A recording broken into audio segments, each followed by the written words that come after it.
अनुगामी की निधि आप इंजीनियर की पढ़ाई करके नहीं प्राप्त कर सकते। हाँ, अनुगामिक संपत्ति आप इंजीनियर बन करके नहीं, डॉक्टर बन करके नहीं, प्रोफेसर बन करके नहीं कर सकते, उस विद्या से नहीं कर सकते। हाँ, जब उस विद्या को आप लगाएंगे, कहाँ लगाना है, तो अनुगामी को होगी। ये आगे बुद्ध बता रहे हैं,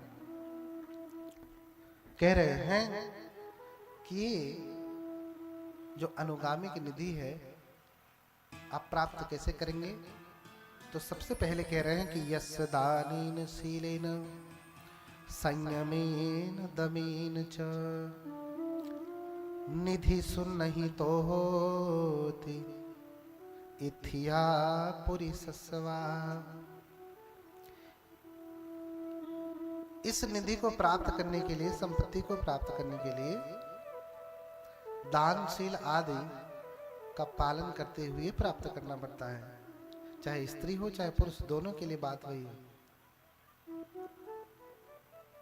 ये सब करते हुए प्राप्त करना होता है। तो करेंगे कहाँ दानशील आप? दान कहाँ देने जाएंगे? शील कैसे पालन करेंगे? तो कहा कि चेतियम ही च संघेवा पुगले अतिथि सुवा। देखिए, अनुगामी की निधि कैसे प्राप्त करेंगे? तो कहा कि चैत्य के द्वारा हम अनुगामी की निधि प्राप्त करते हैं। चैत्य किसे कहते हैं? जो बुद्ध को पहले से जानते होंगे, वो बुद्ध के स्थानों पे भी गए होंगे, सारनाथ, बोधगया, कुशीनारा, लुम्बिनी, श्रावस्ती, इन जगहों पे गए होंगे तो आपने देखा होगा कि स्तूप है, स्तूप है बना बड़ा बड़ा। अब चैत्य भी 3 प्रकार के हो जाते हैं। हम चैत्य कहते किसे हैं और चैत्य कितने प्रकार के होते हैं? तो सबसे पहले आप समझें कि चैत्य कहते किसे हैं, जिसे पाली में चेतीय कहते हैं। हमारे आजकल के जो आधुनिक बौद्ध हो रहे हैं, उनका दिमाग थोड़ा, वो पता नहीं कौन सा ग्रंथ पढ़ करके आते हैं, बस वो झगड़ा लड़ाई में वो एक ही काम करेंगे। बौद्ध धर्म माने किसी धर्म की निंदा करना। बौद्ध धर्म का अर्थ क्या होता है? दूसरे धर्म की जितनी बढ़िया निंदा आलोचना कर लो, वो बौद्ध धर्म। ये पता नहीं कौन से विश्वविद्यालय से पढ़ के आते हैं, तो कौन से ग्रंथ को पढ़ करके आते हैं। हाँ, ज्यादा कहूंगा तो इन्हें मिर्ची लगेगी। हाँ, तो चैत्य का अर्थ समझे। वो कहते हैं कि पूजा पाठ, भगवान बुद्ध ने पूजा पाठ के लिए कहाँ कहा है? भगवान बुद्ध ने फूल आदि चढ़ाने के लिए कहाँ कहा है? दीप आदि लगाने के लिए कहाँ कहा है? अरे कोई भी भगवान कहेगा क्यों कि मैं भगवान हूं, लाओ तो मुझे अगरबत्ती लगाओ, धुआं दो मुझे, ताकि मुझे अस्थमा हो जाए? नहीं ना, कोई भी भगवान ऐसा नहीं कहेगा। और जो सच में मैं मेरे से परे है, वो कहेगा ही नहीं कि आओ तुम मेरी पूजा करो, मैं तुम्हें तार दूंगा, पार उतारूंगा। कोई भी भगवान ऐसा कहेगा ही नहीं। तो क्यों कहेंगे भगवान बुद्ध की मेरी पूजा करो? लेकिन बुद्ध हैं तो ये भी बताएंगे कि तुम्हें पूजा करनी किसकी चाहिए। हाँ, ये तो बताएंगे ना किसकी पूजा करनी चाहिए। अब टीचर है पढ़ाने वाला स्कूल में, ये थोड़ी ना कहेगा आओ बेटा, जब तुम स्कूल आते हो ना तो आओ मेरा पहले पैर छू लिया करो, तब जाया करो क्लास में। ऐसा कोई टीचर कहता है? लेकिन वो टीचर बताता है, अध्यापक बताता है कि अपने गुरुओं का सम्मान करना चाहिए, अपने गुरुओं का प्रणाम करना चाहिए, कहता है ना। अब छात्र के लिए इतना समझदारी पर्याप्त है कि भाई हमारे गुरु है कौन, किनको हम प्रणाम करेंगे। भगवान बुद्ध ने महामंगल सूत्र में कहा, महामंगल सूत्र कहा, मंगल का ही नहीं, महामंगल का सूत्र है, जिसमें 38 प्रकार के मंगल बताए, 38 प्रकार के मंगल बताए। उसमें कहा पूजा च पूजनीयानम एतम मंगलमुत्तमम। ये पाली भाषा में है, इसलिए थोड़ा संस्कृत जैसी लगेगी, जो संस्कृत सिर्फ जानते होंगे उन्हें लगेगा कि ये तो संस्कृत गलत बोल रहे हैं। नहीं, संस्कृत और पाली में थोड़ा सा अंतर होता है। हाँ? बुद्ध ने कहा कि पूजा च पूजनीयानम, जो पूजने योग्य है उसकी पूजा करना ये उत्तम मंगल है। जो पूजने योग्य है उसकी पूजा करना ये उत्तम मंगल है।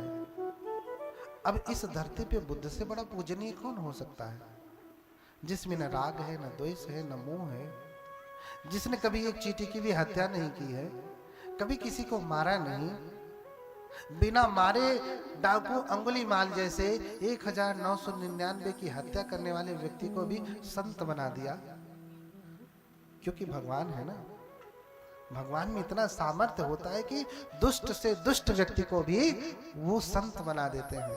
इसलिए बुद्ध को कहा गया पुरुषदम सारथी सत्था देव मनुष्यानम बुद्धो भगवाति। पुरुषदम सारथी कहा, यानी दुष्ट से दुष्ट व्यक्ति को, जैसे बिगड़ेल से बिगड़ेल घोड़े को भी सारथी नियंत्रण में कर लेता है, ऐसे ही भगवान बुद्ध दुष्ट से दुष्ट, बिगड़े से बिगड़े व्यक्ति को भी भगवान बुद्ध नियंत्रण में कर लेते हैं। बोलिए भगवान बुद्ध की। इसलिए तो भगवान है। भगवान आते और कहते कि लाओ एक तलवार लाओ, गला काट देता हूं, बात ही खत्म। तो भगवान बुद्ध से बढ़िया तो आजकल लोग बटन ही तो दबाना है।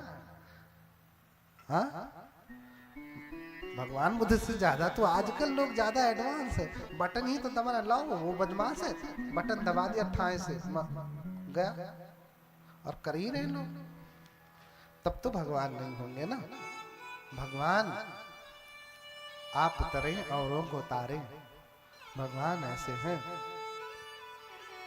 कि दुष्ट से दुष्ट व्यक्ति को भी संत बना देते। ये उनकी भगवत्ता है। तो उनसे बड़ा पूजनीय इस धरती पे कौन हो सकता है? हाँ? इसलिए देखिए, अनुगामी की निधि आप कहाँ प्राप्त करेंगे? ये उन वैज्ञानिक लोगों के लिए था जो कहते हैं कि बौद्ध धर्म में बातें और भी है, थोड़ा थोड़ा अभी डोज दूंगा। हाँ, कल से शुरू होगा प्रॉपर कोर्स, सुबह दोपहर शाम कितना खाना। हाँ, जो ये कहते हैं बौद्ध धर्म में पूजा नहीं होता, वही नौ बौद्ध जब जाएंगे तो कहेंगे देखो ये हमारा चैत्य है, ये देखो हमारा स्तूप है, ये देखो हमारा विहार है। हाँ, यही वही लोग कहते हैं। लेकिन उन्हीं लोगों को ये पता नहीं कि चैत्य का अर्थ क्या होता है। हाँ, चैत्य का अर्थ क्या होता है? तो चैत्य का अर्थ होता है कि चैतव्यंति चेतियं पूजे तबंति अथं होति। चैत्य किसे कहते हैं? जहां जाने के बाद मन उसमें रम जाए, लग जाए, नहीं कहते लीन हो जाना। जहां जाने के बाद मन लीन हो जाता है। दूसरे शब्दों में कहा पूजे तबंति अथं होति, अर्थात पूजा करना, पूजे तब, पूजा करना। तो चैत्य का अर्थ होता है पूजा करना, पूजा करना। अब ये कौन समझाए उनको? दिन भर रटते रहेंगे चैत्य चैत्य चैत्य, स्तूप स्तूप, लेकिन उन्हें पता नहीं कि इसका अर्थ ही होता है पूजा करना। और तुम कहते हो कि बौद्ध धर्म में पूजा कहाँ होता है? हाँ, अब ऐसे ज्ञानी व्यक्ति को क्या कहा जाएगा? हाँ? अब देखिए, चैत्य भी 3 प्रकार का होता है। पहला होता है पारिभोगिक, दूसरा उद्देशिक, और तीसरा धातु चैत्य। अब देखिए चैत्य के प्रकार। चैत्य का मतलब पूजा करना, और ये चैत्य 3 प्रकार का। पहला होता है पारिभोगिक, ऐसा चैत्य, ऐसी चीज जिसे भगवान बुद्ध ने स्वयं अपने जीवन काल में उपयोग किया हो, उसे पारिभोगिक चैत्य कहते हैं। जिसे भगवान ने स्वयं इस्तेमाल किया हो, उपयोग किया हो, उस वस्तु को हम पारिभोगिक चैत्य कहते हैं। यानी भगवान के द्वारा उपयोग की गई वस्तु, भगवान जिस पात्र में भोजन करते थे वो पारिभोगिक चैत्य कहलाएगा। भगवान बुद्ध ने जिस बोधि वृक्ष के नीचे बैठ करके ज्ञान प्राप्त किया, उपयोग किया ना, वो भी क्या कहलाएगा? पारिभोगिक चैत्य कहलाएगा। इसलिए बोधि वृक्ष की पूजा होती है बौद्ध धर्म में।